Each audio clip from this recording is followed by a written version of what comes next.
안녕하십니까. 순천향병원의 허경열입니다. 며칠 전에 이제 이 당뇨 수술에 대해서 한 번 더 강의할 기회가 있었습니다. 저희 대학교 건강과학대학원의 그 CEO 과정인데요. 거기서 이제 발표를 강의를 했는데, 어, 저는 이 수술을 이제 많이 알리고 싶고, 여러 가지 이유에서, 그래서 이제 이 강의를 유튜브에도 올리고 여러 가지 방법을 써보는데, 강의 내용이 좀 어려웠나 봅니다. 그래서 잘 이해를 못 하셔서 이번에 좀 또 다시 한번 만들어 봤습니다. 쉽게 만들었다고 생각을 했는데 어떨지 모르겠어요. 그래서 좀 다른 맛이 나기 때문에 한번 그 강의를 한번 올려보겠습니다. 한번 들어봐 주십시오. 네. 이 다음 슬라이드, 요 슬라이드는 제가 새로 한번 넣어봤는데 이게 이제 디스포지션 인덱스라 그래가지고 그 췌장의 당뇨병의 실질적인 상태를 나타내는 겁니다. 뭐냐면 X축, 가로축은 뭐냐면은 인슐린 감수성이에요. 감수성이라는 건 센시티비티는 저항성의 역수입니다. 저항성은 이제 인슐린이 들어와도 그걸 갖다가 이제 우리가 인슐린이 적절히 이용을 할 수가 없는 거, 기능을 못 하는 거. 그게 저항성이라고 그러는데 반대로 인슐린이 굉장히 기능을 잘한다. 자기 일을 잘한다. 그러면 감수성이 높다는 겁니다. 센시티비티가 높다는 거죠. 그래서 X축이 이렇게 높아질 때는 저항성이 떨어지는 겁니다. 그래서 이렇게 보면 날씬하게 그림이 있죠.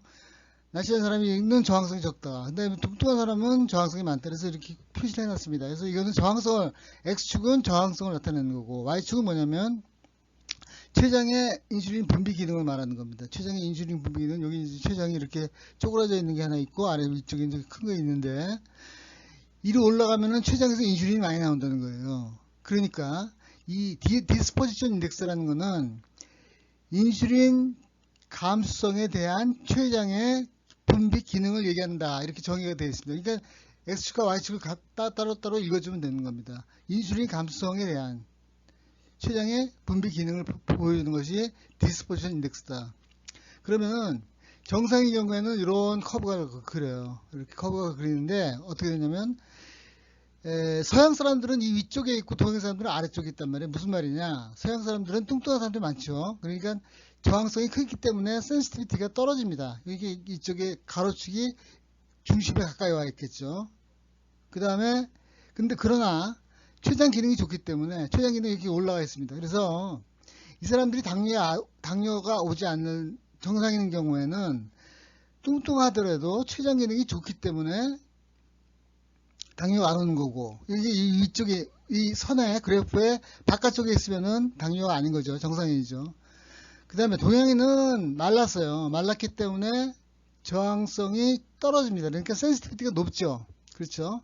높고 이쪽에 있고, 그다음에 그러나 췌장 기능이 떨어져 있다. 그러니까 요거는 세로축은 아주 아래쪽에 중심에 가깝게 되겠습니다. 그래서 여기에 머물러 있는데 이게 무슨 의미가 있냐면은 우리는 이제 검사 이런 걸 해가지고 정상 아니면 당뇨 환자 이렇게 둘로 나눕니다. 딱 부러지게 나누죠. 근데 그렇게 나눠지는 게 아니라는 겁니다. 뭐냐면은 정상인 사람일지라도 요 선에 이 그래프의 선에 가까이 붙어 있는 사람하고 이 떨어져 있는 사람하고 다르다는 거죠. 떨어져 있어야지 건강한 거고 여기는 자칫하면은 선에 붙어 있게 되면 여기를 넘어올 수가 있단 말이에요. 무슨 말이냐면은 췌장 기능이 일정한데 지금 말라 있기 때문에 이쪽에 있다 이거예요. 저 바깥쪽에 있다는 거예요. 그게 정상으로 보는 거죠. 그러나 이 사람이 나이를 먹고 살이 찐다. 그렇게 되면 이렇게 저항성이 커지기 때문에 내려오겠죠. 이쪽 중심으로. 그러면 당뇨병 그룹에 들어갑니다. 그러니까 우리가 제 환자분들한테 얘기하는 거는 수술하고 좋아져요. 거의 좋아집니다. 거의 뭐 99% 좋아진다고 보면 됩니다. 좋아지는데 자 나는 이제 당뇨 환자가 아니야. 나는 당뇨 환자였어. 이렇게 끊을 수 있는 게 아니라는 거죠. 지금 환자분은 좋아졌지만 턱걸이 겨우 이제 넘어간 거죠, 일로. 그러니까 언제든지 다시 당뇨에 빠질 가능성이 굉장히 많다는 겁니다. 센시티브하다는 겁니다. 그래서 항상 조심해야 되고, 자기의 상태를 갖다가 알 수 있는 것이 이제 디스포지션 인덱스로 갖다 구하면 되는 거죠. 그게 뭐 그렇게 어렵진 않아요. 근데 그렇지만 이제 피를 여러 번 뽑아야 되는 문제가 있고, 그래서 우리가 지금 이제 당뇨 대란이 오고 있는데 더 무서운 건 뭐냐면은 대부분의 국민 사람들이 이 선에 걸쳐 있다는 겁니다. 선에 굉장히 가까이 있다는 거예요. 그러면 당뇨에 이완될 가능성이 굉장히 높죠. 그래서 문제라는 겁니다. 그래서 이제 이형 당뇨병의 원인은 뭘까요? 원인은 굉장히 간단하게 생각하면 됩니다. 뭐 굉장히 어렵게들 연구하고 하는데 그게 아니고 인류가 살아온 지가 한 30만 년 됐네요. 30만 년 뭐 잘 모르지만 30만 년 된대요. 그런데 그 인류가 살아오는 과정에서 이렇게 먹거리가 많고 정제된 음식을 먹는 때는 요 근래 100년밖에 안 된답니다. 30만 년 중에서. 그러니까 우리 장은, 우리 몸은 그 잘 못 먹는 거, 옛날에 뭐 나물도 캐 먹고 뭐 이제 나이 것도 먹고 뭐 이럴 때 그런 데에 적응이 돼 있어 가지고 에너지를 갖다가 이제 굶을 때를 대비해서 저장해 놓는 거, 이거에 이제 집중되어 있지, 음식이 남아서 이게 뭐 어떻게 당뇨가 오고 이런 거는 우리 몸이 걱정을 안 했다는 거죠. 그래서 근데 이제 하나 더 말씀드릴 건 뭐냐면, 우리 조상들도 그랬어요. 우리나라도 평생 살면서 한두 번은 기근을 겪습니다. 굶는단 말이에요. 뭐냐면은 전쟁이 있을 수가 있죠. 그 다음에 홍수라든지 가뭄이라든지 이런 자연재해가 있을 수가 있습니다. 분명히 있겠죠. 지금도 댐도 만들고 많이 만들어놨지만 이제 가뭄도 오고 그렇지 않습니까? 옛날에는 더 했겠죠. 그래서 이제 한두 번은 반드시 겪습니다. 그럴 때 에너지를 저장해 놓지 않았으면 죽어요, 다.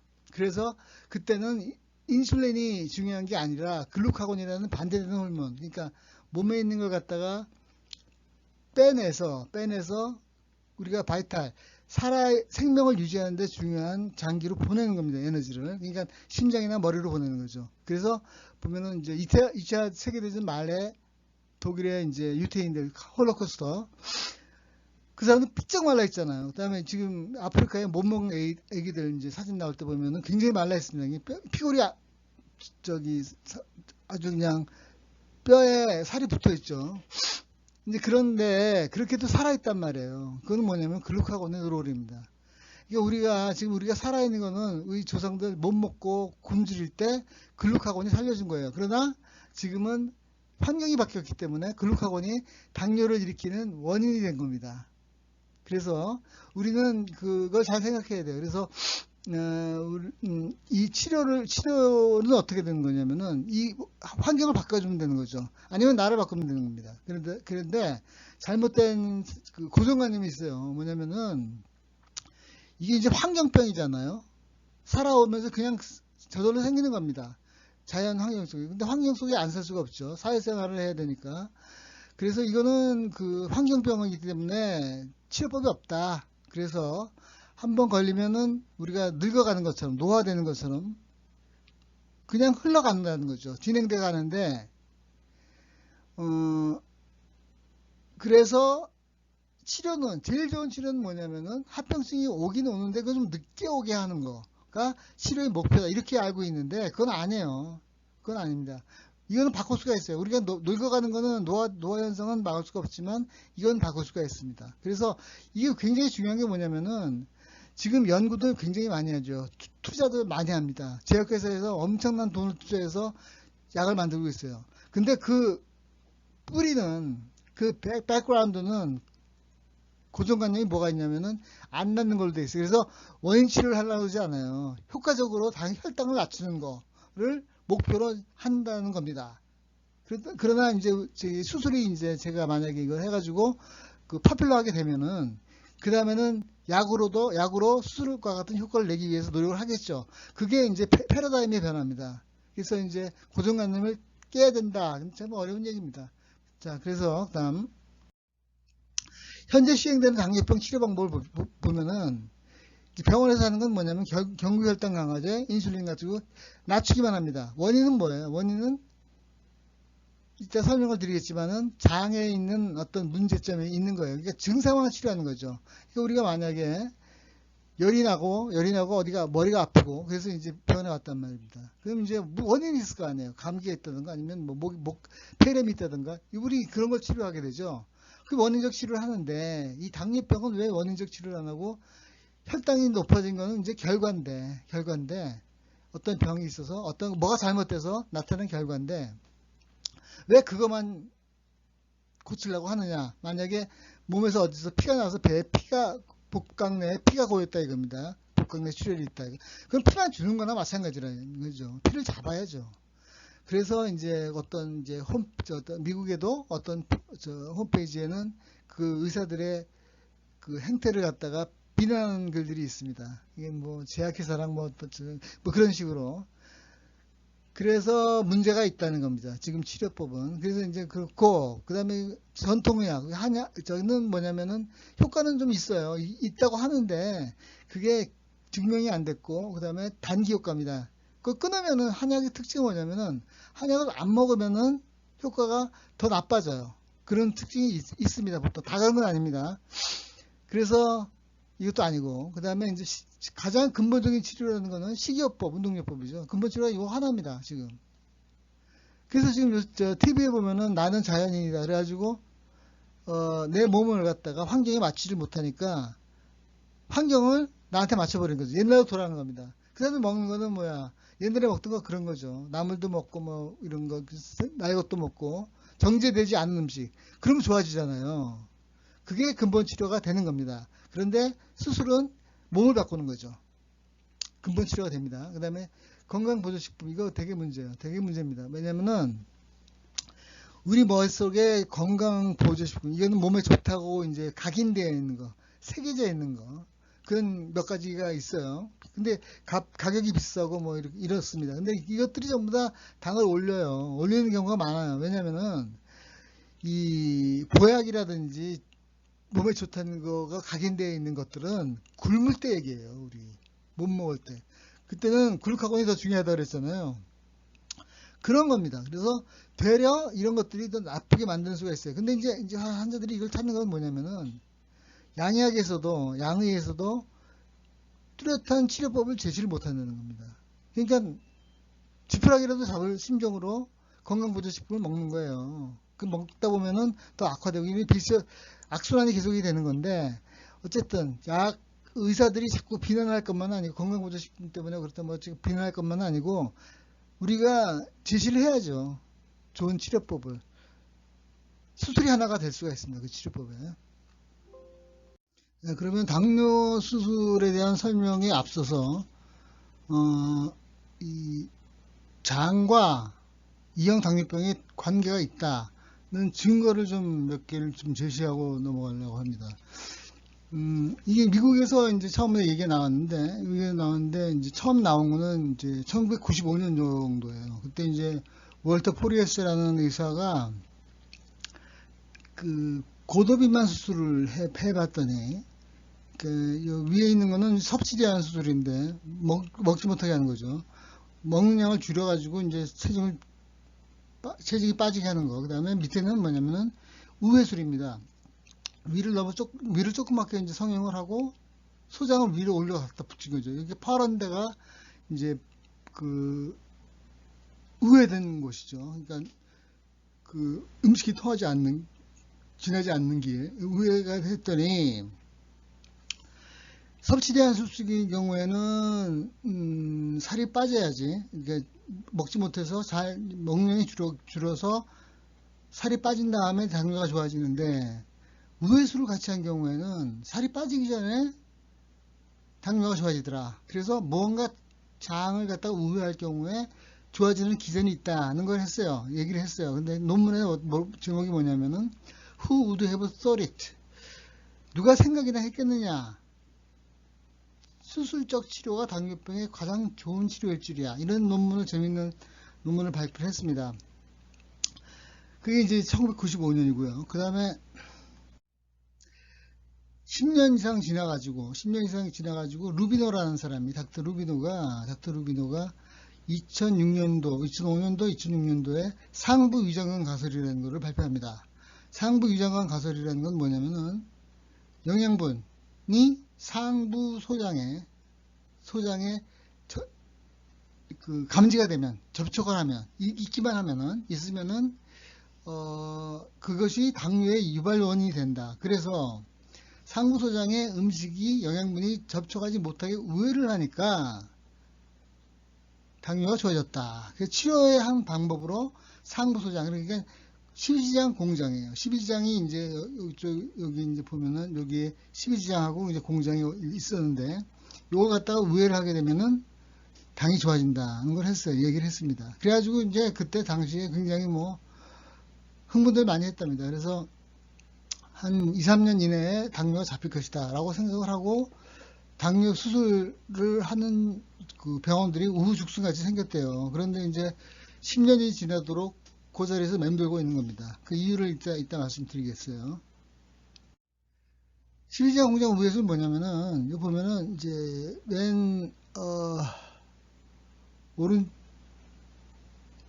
왼쪽에 보면은 이제 위가 있고 그 밑에 12지장이 있습니다. 12지장이 있고 그 다음에 공장이에요. 그 다음에 밑에는 아래쪽은 회장이라고 합니다. 12지장 공장 우회술이라는 건 뭐냐면 상부의 12지장부터 그 다음에 공장의 일부를 갖다가 음식이 안 닿게 하는 거예요. 보면은 자, 이 그림 보면은 12지장, 위하고 12지장 사이를 갖다 일단 자르고 그 다음에 이제 공장까지 내려와서 일부를 자릅니다. 그러면 이제 중간에 이제 떨어지겠죠. 그러면은 아래쪽에 있는 이 분홍색의 장을 위에 갖다 붙이는 거예요. 위쪽으로. 두 번째 그림이요. 여기다 갖다 붙이는 겁니다. 아래 거를 갖다 당겨서. 그러면은 이제 음식이 내려가는 길은 만들어졌습니다. 근데 이제 검은 회색으로 있는 데는 이제 소화액만 흐르는 곳이죠. 또 어디로 배출이 돼야 됩니다. 그래서 요거를 세 번째 그림에 있는 것처럼 이렇게 이어지면은 우회된 소장에서 나오는 소화액이 음식과 섞여서 내려갈 수가 있게 된다. 요게 12지장 공장 우회술입니다. 12지장과 공장에 음식이 안 닿게 하면 된다. 당뇨가 좋아진다. 이걸 발표를 했어요.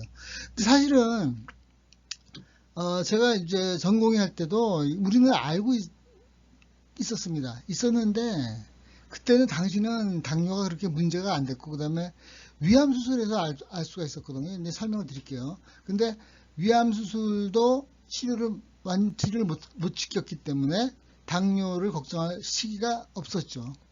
여유가 없었습니다.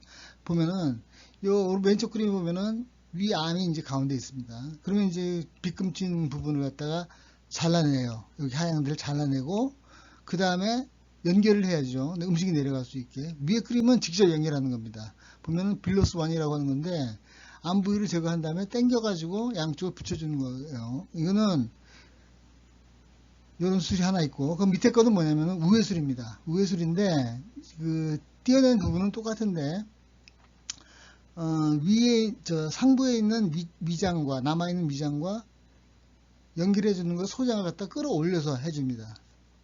그게 우회술이 들어가는 거죠. 요거는 근데 당뇨가 있던 사람들도 있을 거 아닙니까? 위암 환자 중에 당뇨를 가지고 있던 그래서 인슐린을 맞던 사람들이 있어요. 근데 이런 직접 연결해서 그 길을 만들어 준 경우에는 혈당의 변화가 별로 없습니다. 수술한 다음에도.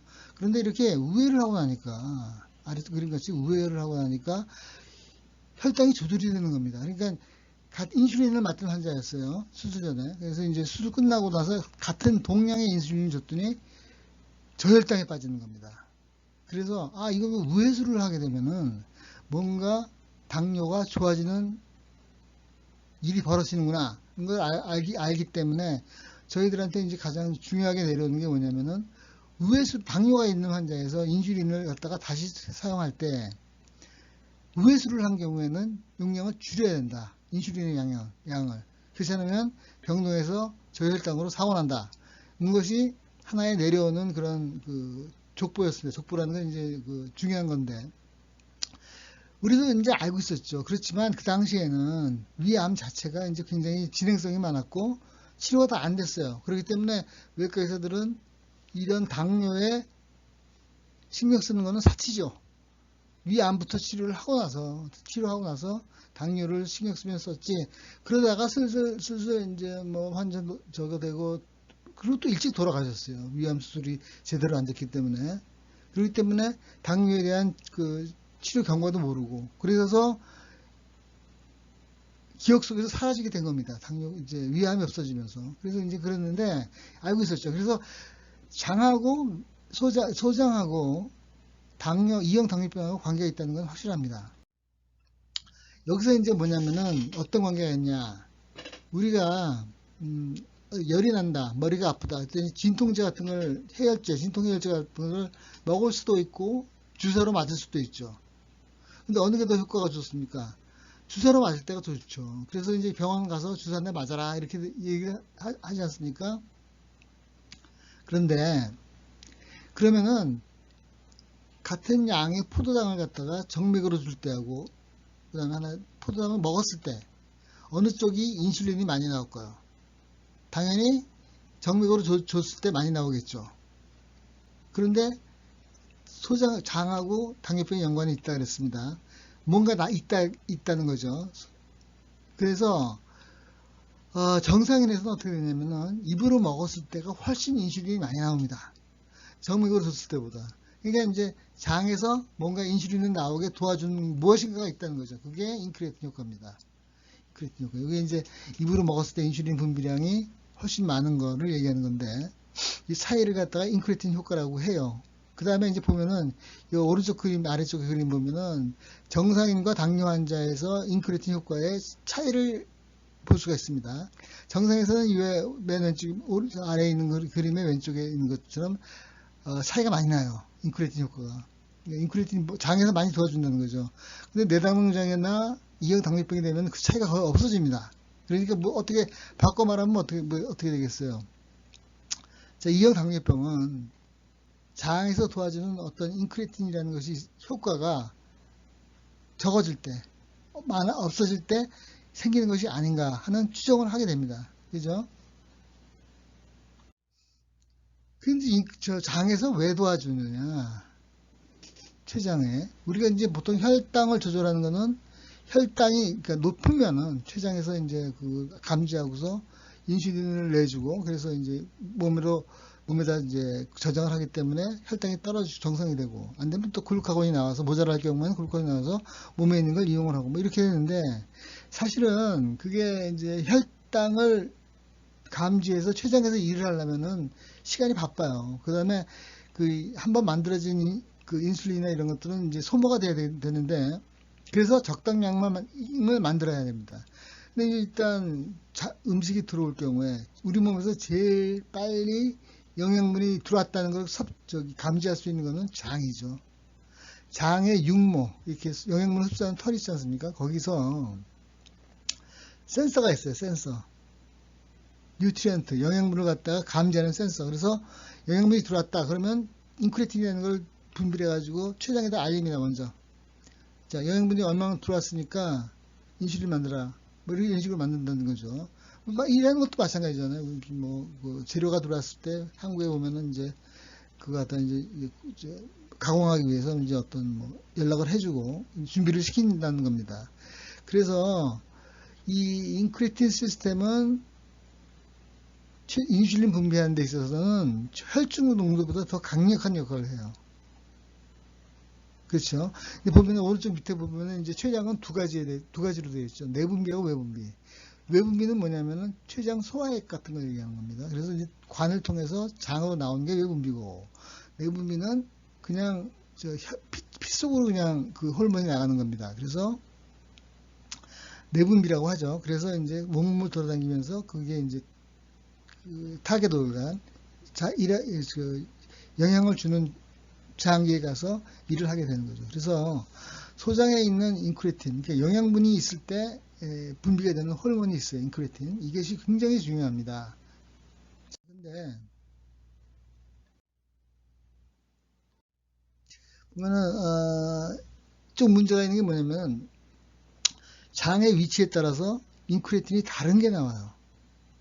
크게 두 개로 나눌 수가 있는데, 영양분이 있을 때, 상부 소장에 영양분이 있을 때는 어떤 GIP, 어떤 건 이름 몰라도 됩니다. 호르몬 인크레틴이 나오고, 하부 소장에서는 또 GLP-1이라는 인크레틴이 나오는데, 특징이 뭐냐면은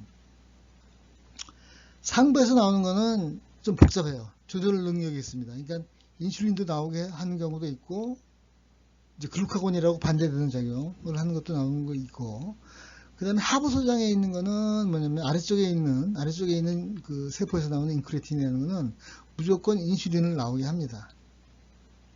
영양분이 들어오는 족족 인슐린이 나오게 아주 그 집중 배치가 돼 있어요. 그 세포들이. 그 왜 그러냐? 왜 그럴까? 한번 생각을 해봤더니 옛날에 못 먹었다 그랬잖아요. 못 먹었기 때문에 그 못 먹은 데다가 굉장히 거칠은 음식을 먹었습니다. 소화가 안 되는 거죠. 잘 소화가 안 되는 거기 때문에 하부 소장에서 마지막 부분에서 결국 다 모든 영양분이 흡수가 됐다. 그래서 아래쪽에 있는 그 인크레틴은 무조건 인슐린을 분비를 하게 하고, 그 다음에 이제 상부 소장에서는 이제 글루카곤을 나오기도, 영양분이 있을 때 글루카곤을 나오기도 하는데, 그건 또 왜 그럴까? 만약에 한번 이제 영양분의 저장이라는 거 관점에서 한번 보면은 우리가 영양분이 들어오는 족족 저장을 하게 되면 어떻게 될까요? 쉽게 말해서 지방간이라는 거 있죠. 지방간은 뭐냐면 간에 지방분이 쌓여가지고 제대로 기능을 못하게 되는 거죠. 그게 이제 간염이 되고 뭐 이렇게 이제 간 경화도 되고 뭐 여러 가지 그런 좋지 않은 변화가 오게 되죠. 온몸에 지방이 쌓이게 되면은 그거는 큰일 납니다. 그래서 이제 한 가지 생각하는 거는 뭐냐면은 너무나 많은 영양분이 들어오고, 그러니까 현재와 같이 많은 영양분이 끊임없이 들어올 때는 몸에 있는 걸 빼낸다 이거죠. 그러니까 과거에 우리가 살아갈 때는 당뇨병이나 고혈당 이런 건 걱정 안 했기 때문에 오로지 어떻게 하면 적당량을 저장할 수 있을까? 그건 제 생각입니다. 그래서 이제 그렇게 생각을 해보니까 이제 너무 많이 들어올 때는 반대작용을 하고, 그건 맞아요. 그거는 제가 이제 왜 그런지에 대한 건 가정이고, 그 다음에 많이 들어올 때는 이 GIP, 상부소장에서 나오는 인크레틴은 글루카곤을 분비를 시킵니다. 반대작용을 하는 거죠. 그래서 당뇨가 심해지는 겁니다. 낫지를 않고. 그래서 다시 한번 설명을 드리면, 자, 신체에서 혈당을 조절하는 기전은 세 가지가 있다. 뭐 여러 가지 또 있어요. 또 있지만 세 가지가 있는데, 우리 제일 먼저 알 수 있는 게 혈중 포도당 농도입니다. 혈중 포도당 농도는 높으면 인슐린이 나오고, 낮으면 글루카곤이 나와서 있는 걸 이용을 하고, 그 다음에 더 강력한 게 뭐냐면은 소장 육모에서 나오는 인크레틴이에요. 이게 아까도 말씀드렸지만 영양분이 어디에 소장에 어느 위치에 있느냐에 따라서 다른 인크레틴이 나와서 다른 호르몬을 분비하게 한다. 그 다음에 또 강력한 게 있는데 내분비 세포, 이 췌장에서 이제 글루카곤도 분비하고 인슐린도 분비하는데 이 분비하는 세포들이 섞여 있어요. 한 곳에. 이게 좀 이상하죠. 근데 이유가 있습니다. 왜 그러냐면은 인슐린이라는 거하고 글루카곤은 서로 상반되는 작용을 해요. 하나는 저장하고 하나는 동원하고 하는 두 가지 작용을 하기 때문에 같이 나오게 되면은 상쇄돼 버립니다. 이것도 죽도 밥도 안 된다는 거죠. 그래서 인슐린이 나올 때는 나오면서 옆에 있는 알파 세포, 다른 그 글루카곤이라는 걸 만드는 세포를 갖다가 에서 못 나오게 하는 거야. 다른 반대되는 호르몬을. 그래서 붙어 있습니다. 섞여 있다는 거죠. 이것이 또 강력한 조절 인자가 되는 거예요. 그러니까 인슐린이 있으면은 글루카곤이 못 나오고, 글루카곤이 나오면 인슐린이 좀 나오기 어렵겠죠. 그런 작용을 알고 있어야 된다는 겁니다. 강력하게. 왜냐면 우리가 수술한 다음에 뭐 재발하는 여러 가지 그 경우에 이 기전이 인용이 됩니다. 자, 그러면 이제 구체적으로 과거에는 어떻게 됐느냐? 과거에 이제 우리가 이제 인류가 30만 년을 살아왔다고 하는데, 오른쪽 위에 보면은 이제 나물 같은 거, 이제 이런 거 맛없죠. 근데 파이버가 많죠. 섬유가 많습니다. 그래서 대변도 잘 나오고, 뭐, 쉽게 말해서 이제 우리 변비가 왔을 때 비빔밥 먹어보세요. 비빔밥. 나물 같은 거 너무 자르지 말고 그냥 먹어보세요.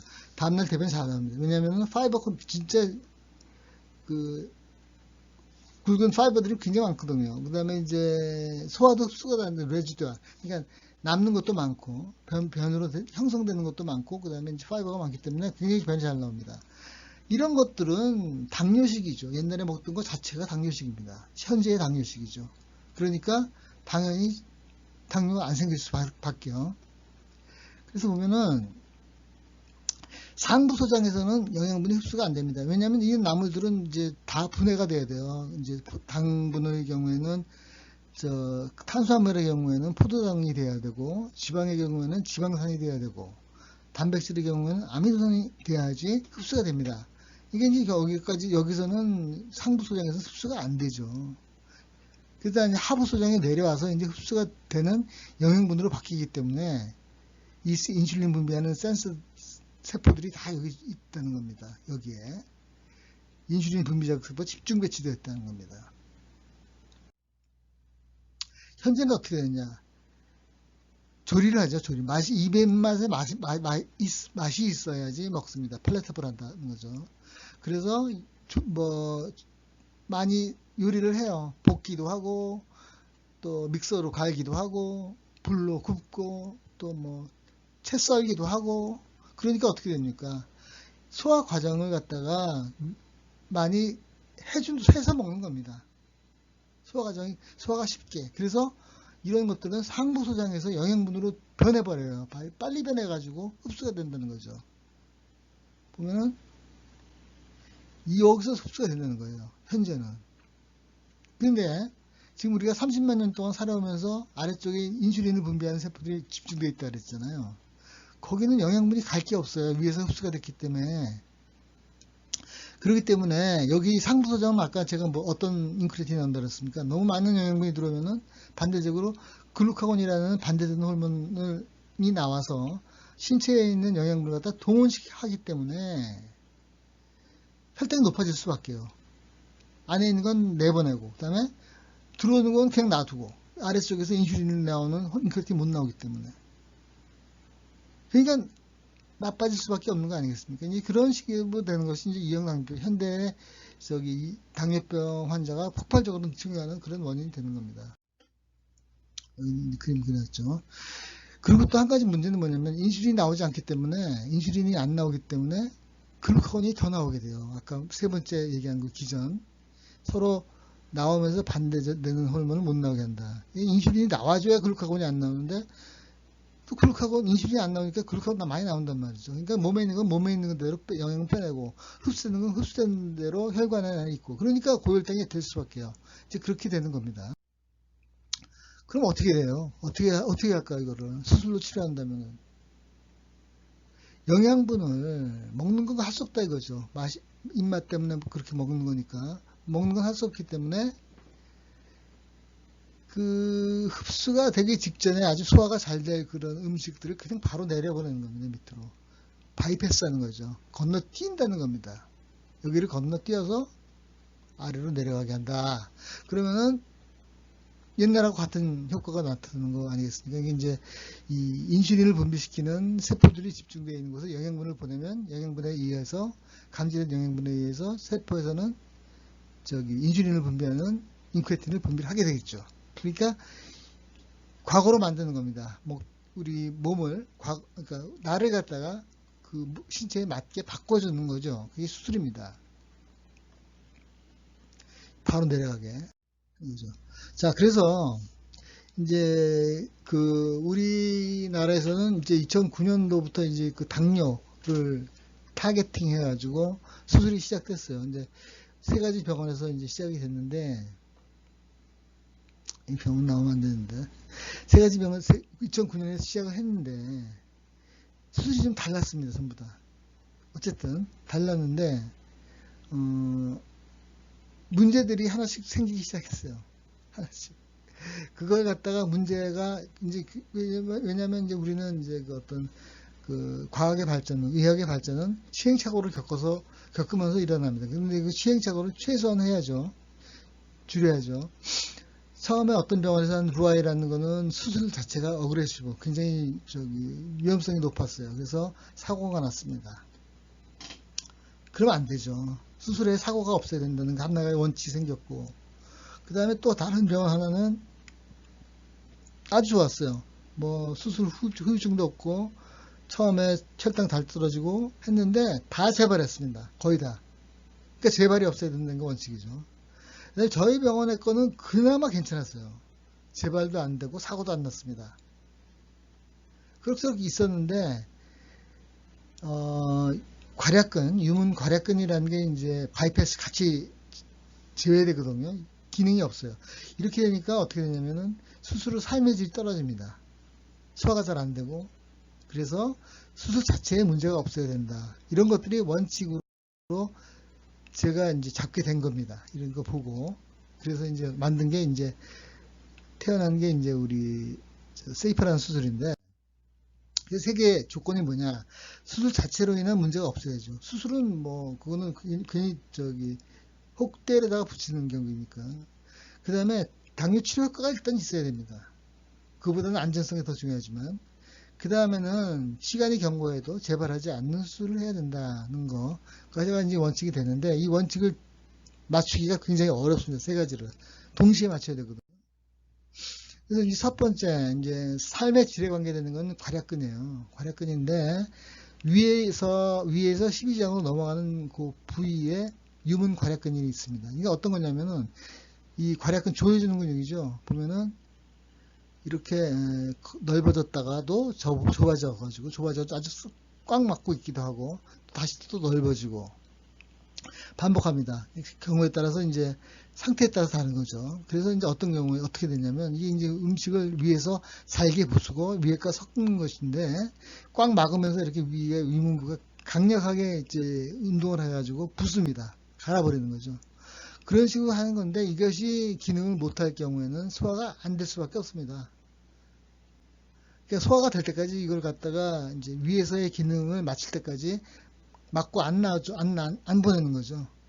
통과를 안 시키는 겁니다. 그런데 이것이 없으면은 아무래도 문제가 생기게 됩니다. 그래서 이게 있어야 된다. 괄약근이 있어야 되는 것이 조건이고, 이제 12장을 남기면 안 된다는 거예요. 이거는 이제 좀 복잡한 문제인데, 그 괄약근까지는 위거든요. 괄약근까지는 위인데, 괄약근을 지나서는 바로 12장이에요. 그래서 이 괄약근을 살리기 위해서는 12장을 살려야 되는데, 그렇게 되면은 이제 조그만 부위지만은 뭐가 문제가 돼서 넘어갑니다. 넘어가는 것 같아요. 뭐 어떤 성질이. 그래서 재발을 합니다. 남아있으면 다 재발했어요. 이게 재발을 안 하게 하려니 효과가 떨어지고 효과를 좋게 하려니 삶의 질이 나쁘고 이런 겁니다. 이거 계속 반복되는 거예요. 수술 이렇게 받고 저렇게 받고. 근데 이제 요 사실조차도 이제 확실하게 알려진 건 아니에요. 모르는 사람이 많죠. 그렇기 때문에 아직 그 어떤 논문이라든지 이런 게 별로 안 나오는데 이제 제가 내야죠. 그런데 이제 증거는 뭐냐면은 이렇게 이어놓은 경우에 왼쪽 그림과 같이 이제 12장과 공장을 이어놓은 경우에는 넘어간다 그랬죠. 근데 똑같은 12장이 노출이 돼도 여기는 내과에서는 여기다 이제 그 튜브 같은 걸 넣어가지고 엔도베리어라 내시경적 12장 공장 우회술이죠. 이건 너무 멀어서 못 가요. 이건 재발이 없습니다. 그러나 이 자체가 오래 가지를 못해요. 이 튜브 자체가. 아무튼 그런 여러 가지 이유가 있어서 이 시술은 안 합니다. 이제 거의 안 하는 것 같은데 단지 이 넘어간다는 사실을 증명해 주는 것에 불과했다. 뭐 이런 생각을 합니다. 그러니까 우리가 이제 과학을 할 때, 의학을 할 때 이제 실수되는 거, 잘못되는 거 있잖아요. 그것도 교훈으로 삼아야 된다는 거죠.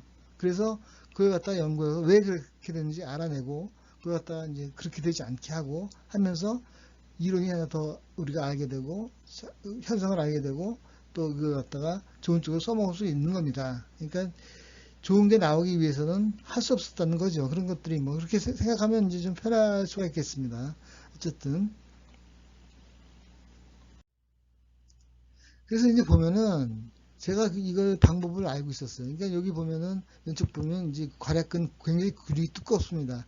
그 다음에는 바로 12장이에요. 그 다음에 그래서 이제 12장 조금 남겨야 되기 때문에 이제 12장이 할 수 없이 남게 되는데 그래서 이제 재발하게 되는데 저는 다른 수술에서 저기 그 괄약근을 보존하는 최12장 절제술이라는 게 있어요. 굉장히 큰 수술인데 거기서도 이제 이런 식으로도 되는데 저는 12장을 완전히 없애고 괄약근에다가 붙였습니다. 괄약근을 위거든요. 그랬더니 너무 좋더라고요. 그래서 이 생각이 났어요. 그래서 이거는 12장을 다 제거를 하고 저 다 바이패스를 하고 여기다 붙여야 되겠다. 그 당장 그냥 했습니다. 했더니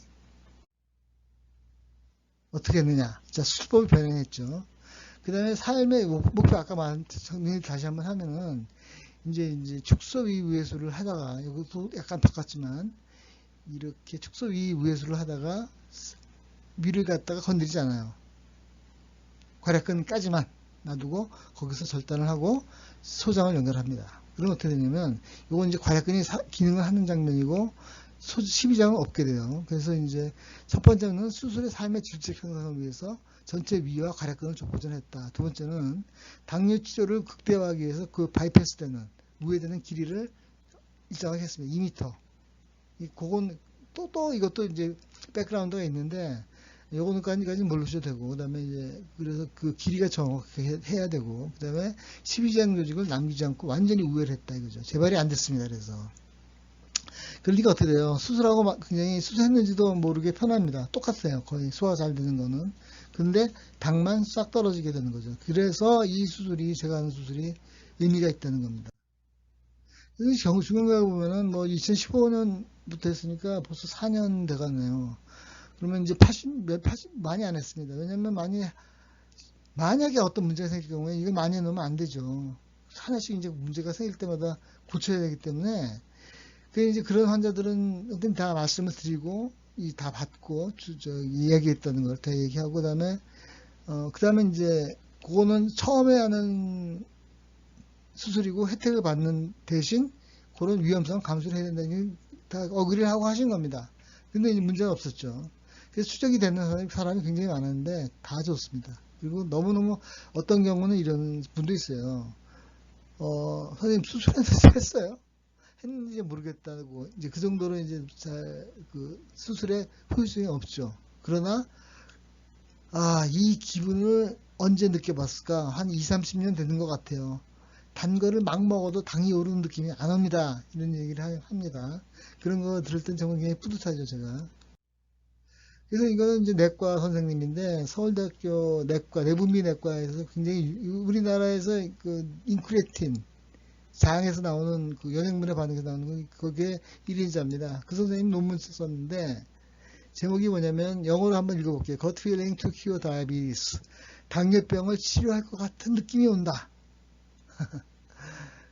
그때 부제로 Potential Mechanism of Diabetes Remission After Bariatric Surgery. 비만 수술 이후에 당뇨가 좋아지는데 이 좋아지는 가능성, 왜 좋아지는지 가정을 한번 살펴보자는 게 이 논문의 제목이고 재밌죠. 그다음에 이제 여기 이제 중간에 이제 서론이 나오는데 굉장히 좀 가슴이 찡한 게 있어요. 나는 당뇨를 치료하는 내과 의사로서